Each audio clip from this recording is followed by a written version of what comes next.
Assalamualaikum warahmatullahi wabarakatuh. Salam sejahtera bagi kita semua. Salam Om Swastiastu, Namo Buddhaya, salam kebajikan. Pada video ini saya ingin berbagi dan belajar, yaitu membuat video rangkuman materi pembelajaran pendidikan Pancasila dan kewarganegaraan di era digital. Dan tidak lupa kata yang selalu memberikan semangat dan motivasi buat saya, yaitu bisa karena terbiasa. Semoga apa yang saya bagikan dapat bermanfaat bagi kita semua.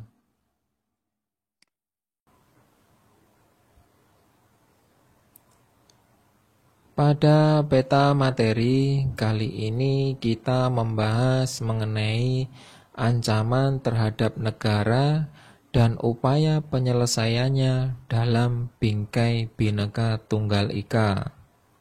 Pada subbab pertama yang kita bahas yaitu ancaman terhadap integrasi nasional.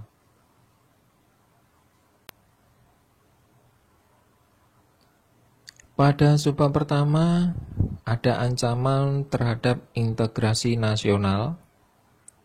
Maka pada poin pertama ini yang kita bahas mengenai pengertian dulu, pengertian ancaman.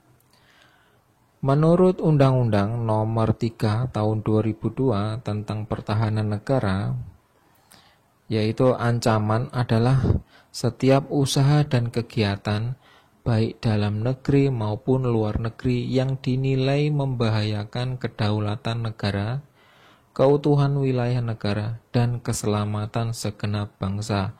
Itu menurut Undang-Undang Nomor 3 Tahun 2002. Maka ancaman merupakan usaha atau kegiatan yang dinilai membahayakan kedaulatan negara, keutuhan wilayah negara, dan keselamatan segenap bangsa. Ancaman ini bagi integrasi nasional tersebut bisa datang dari luar maupun dari dalam negeri Indonesia sendiri dalam berbagai dimensi atau aspek kehidupan. Dan ancaman tersebut bisa berupa ancaman militer maupun ancaman non-militer. Beberapa ancaman yang harus dihadapi oleh negara baik dari dalam maupun luar sebagai berikut. Yang pertama ada subversi. Subversi ini merupakan setiap tindakan atau kegiatan yang bertujuan untuk mengubah atau mengganti falsafah negara. Dan sasaran subversi ini mencakup semua aspek kehidupan masyarakat, baik ideologi, politik, ekonomi, sosial budaya, maupun pertahanan dan keamanan.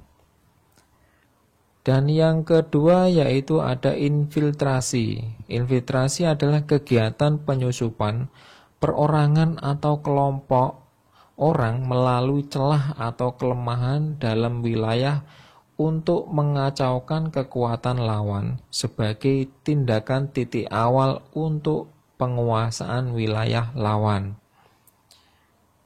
Dan yang ketiga ada pemberontakan. Pemberontakan ini adalah usaha sekelompok orang yang terorganisasi atau terorganisir dan bersenjata untuk memisahkan diri dari suatu negara yang disebabkan karena ketidakpuasan terhadap negara tersebut.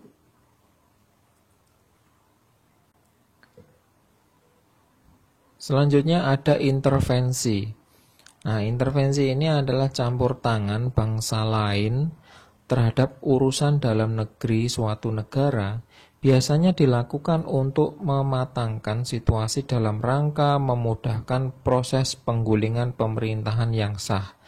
Intervensi dapat dibedakan menjadi dua jenis, yaitu berdasarkan jangkauan dan berdasarkan dampaknya. Nah, untuk intervensi berdasarkan jangkauan itu ada beberapa. Yang pertama itu ada intervensi internal. yaitu tindakan campur tangan negara asing untuk memberikan dukungan kepada kelompok tertentu dalam rangka kegiatan pemberontakan terhadap pemerintahan yang sah.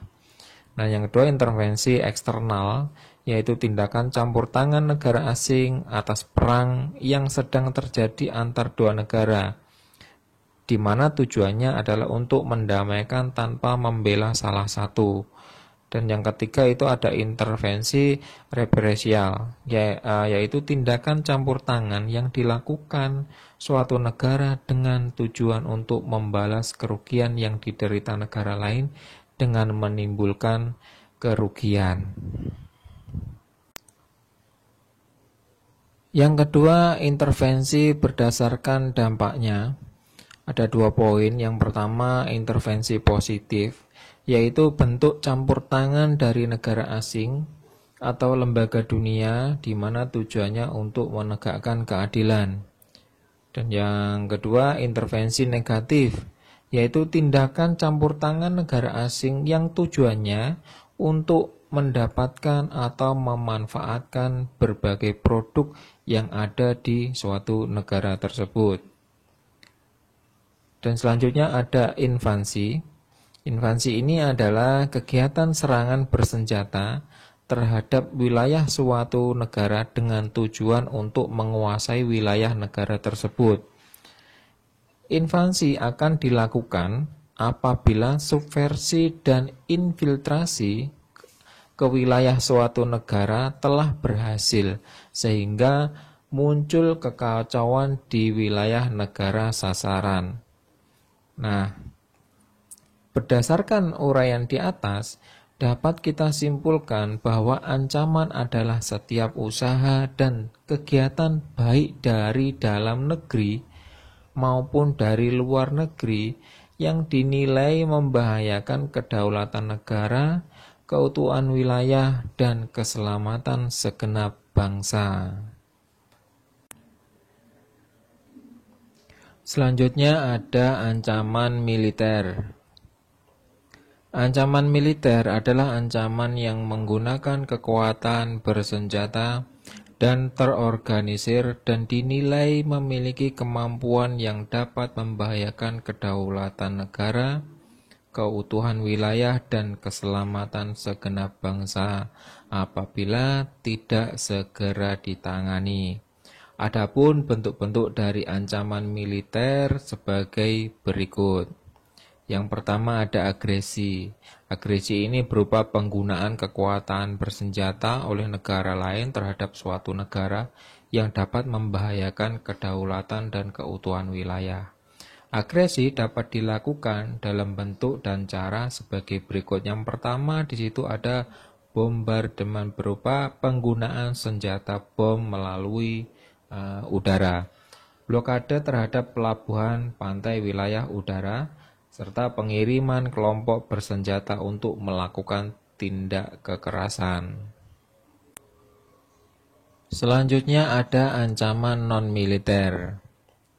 Ancaman non-militer merupakan ancaman yang tidak menggunakan kekuatan bersenjata, namun jika dibiarkan akan mengancam atau membahayakan kedaulatan negara, keutuhan wilayah, serta keselamatan segenap bangsa.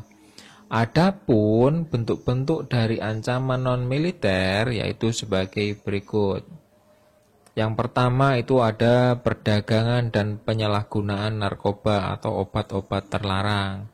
Dikarenakan narkoba dan obat terlarang bisa menjadi ancaman untuk NKRI atau Negara Kesatuan Republik Indonesia karena bisa menghambat perkembangan generasi penerus bangsa. Selanjutnya ada imigrasi gelap atau imigran ilegal, ya. Masuknya imigran gelap dapat menimbulkan dampak secara sosial budaya dikarenakan akan membawa pengaruh sosial pada kehidupan warga negara Indonesia.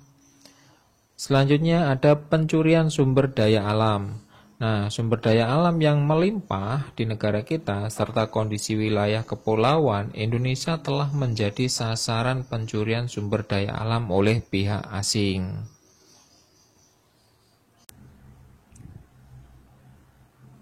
Selanjutnya, ada banyaknya tindak korupsi, kolusi, dan nepotisme atau KKN. Secara harfiah, korupsi adalah perilaku pejabat publik yang secara tidak wajar memperkaya diri sendiri atau memperkaya mereka yang dekat dengannya dengan penyalahgunaan kekuasaan. Selanjutnya ada kemiskinan. Nah, kemiskinan ini merupakan suatu kondisi seseorang atau kelompok tidak mampu memenuhi kebutuhan hidup. Kemiskinan disebabkan oleh beberapa hal, di antaranya sebagai berikut. Nah, di situ ada laju pertumbuhan penduduk, karena sangat banyaknya penduduk sehingga angka pengangguran cukup tinggi, tingkat pendidikan yang rendah, bencana alam atau bencana nasional, serta distribusi yang tidak merata. Namun, ancaman kedaulatan negara telah memasuki era yang lebih kompleks dan beragam. Kita lihat bagaimana ancaman radikalisme, terorisme, serangan cyber, hingga wabah penyakit dengan efek kematian secara masif sebagai hasil rekayasa senjata biologis, senjata kimia yang bisa menciptakan sebagai senjata pemusnah massal. Bahkan kini informasi dan data pun menjadi bagian dari senjata yang bisa meruntuhkan kedaulatan suatu negara. Selanjutnya ada aktivitas mandiri pada subbab pertama. Di sini ada 1, 2, 3 soal terkait dengan materi yang dibahas tadi. Untuk pengerjaannya nanti sesuai dengan instruksi. Sekian, terima kasih. Semoga pembelajaran hari ini bermanfaat bagi kita semua. Saya akhiri. Wassalamualaikum warahmatullahi wabarakatuh.